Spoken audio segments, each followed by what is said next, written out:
Hola a tothom. En els següents minuts vos presentaré el número 8 de la revista Musa, publicat l'any 2013 i dedicat a les excavacions que van fer en el sector est de Son Parató.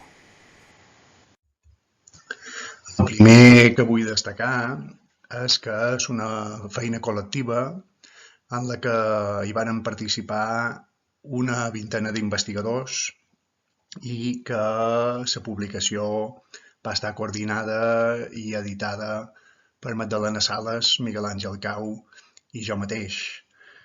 També voldria destacar que se va poder fer aquest llibre gràcies a que el Museu d'Història de Manacor va engegar un projecte més general a Son Parató i que gràcies a aquelles investigacions després es poden treure aquests resultats. Un projecte de Son Parató que des de l'any 2005 està finançant l'Ajuntament de Manacor.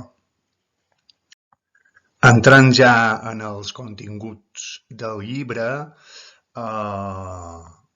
varen tenir la gran sort de poder disposar de l'ajuda del doctor Josep Amengual i Batlle, qui ens va fer una introducció en el cristianisme de les Illes Balears, un dels historiadors, o l'historiador que més en sap d'aquest tema, per així que la gent que començàs amb aquests temes sapigués el context històric de tot el que aniríem explicant.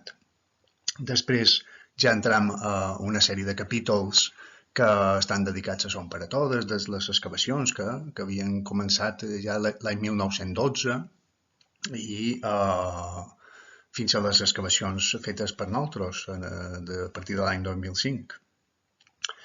Descrivint una mica tot el que s'havia anat trobant, molt ben il·lustrat en fotografies i dibuixos, i també un capítol dedicat a la consolidació i la restauració de tot el que havíem excavat, tant de les estructures com dels objectes. I és que aquest també és un dels objectius del projecte de Son Parató, que és que tot allò que anem descobrint no només acabi en publicacions científiques, sinó que tot el públic se'n pugui aprofitar, des de visitant el jaciment com després el que pot veure en el Museu de Manacor.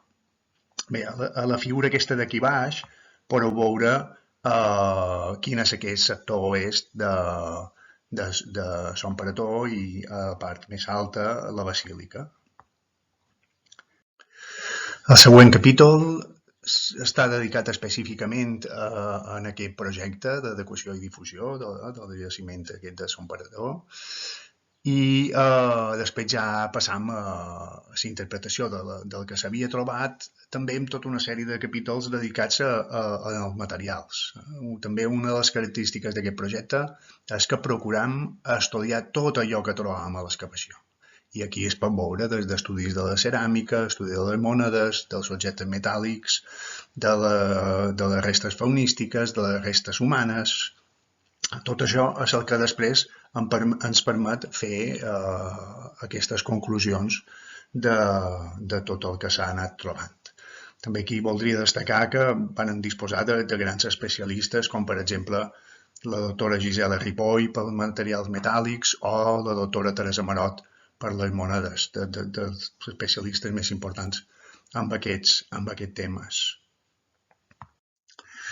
El llibre en paper va acompanyat d'un CD en el que s'hi pot trobar tot això que veus en el llistat, les unitats estratigràfiques, l'inventari dels materials, la planimetria i les làmines amb els dibuixos dels materials trobats.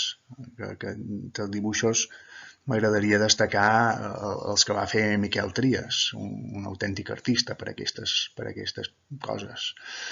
Bé, la idea d'aquest CD era que tots els investigadors poguessin comprovar les proves que ens havien permès fer el discurs i entendre l'evolució històrica d'aquesta part del jaciment. I no t'intent de resumir tot el que hi ha en el llibre, en aquests minutets, però sí que vos puc dir que hi ha en el sector és dues grans fases. una que és del segle VI després de Crist, en el que era una zona funerària, com aquestes tombes que podeu veure, una zona funerària on hi havia enterraments infantils, d'homes i de dones. En canvi, en el segle VII, la funció del lloc canvia radicalment, se tapen totes les tombes i se construeixen habitatges i tallers. I bé, sí que m'agradaria explicar que aquest dibuix, aquest magnífic dibuix fet per Enric Ragnar Bachmann, que es pot contemplar a les sales del Museu d'Història de Manacor, està basat en les evidències de les coses trobades en aquest sector est, com era la casa, com eren les sitges per guardar cereal, moles de molí per fer farina, les cassoles per cuinar, etc etc etc. Gràcies a les investigacions que fem, en el final podem entendre o conèixer molt millor com vivia la gent de fa tant de temps. I bé, dir que tot això que hem estat excavant fins ara a Son Paretó acaba amb un gran incendi.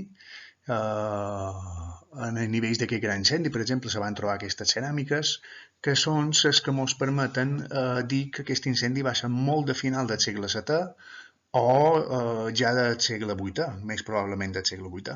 I el dubte que tenim encara és saber si aquest incendi tindria res a veure amb els atacs dels musulmans que, per exemple, per fonts escrites, se sap que varen atacar les Balears l'any 707. Bé, en definitiva, jo crec que és un llibre molt complet, que si bé és cert que hi ha articles que són per especialistes o per un públic força especialitzat, en general, i per exemple la introducció, les conclusions, o també pel fet de que tracta temes tan diversos, pot fer que sigui atractiu per un tipus de públic molt variat. Per això vos anima a que mireu d'aconseguir-lo i que el disfruteu molt.